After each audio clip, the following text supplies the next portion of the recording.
તો સોમ, અત્યારે નવજીવનમાં ખાસ કરીને નવજીવનમાંથી જે પબ્લિશ થાય છે પુસ્તકો, એમાં લોકોમાં કયા પ્રકારની ડિમાન્ડ સૌથી વધારે છે, એટલે કે સબ્જેક્ટ વાઇઝ અથવા તો પુસ્તકના ટાઇટલ પ્રમાણે?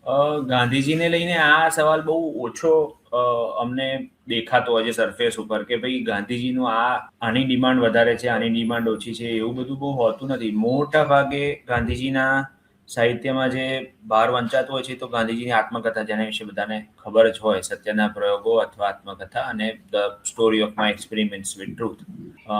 તકલીફ એ છે કે એને જ લોકો ગાંધીજીનું સાહિત્ય માને છે એમ, જ્યારે કે ગાંધીજીનું સાહિત્ય બહુ વિશાળ છે. અને તે ઉપરાંત પણ અમારી પાસે બહુ જ રેરલી અમુક ચોપડીઓની ઇન્ક્વાયરીઝ ને એવું બધું આવતું હોય કે આ પુસ્તક છે જે મારા ધ્યાનમાં છે.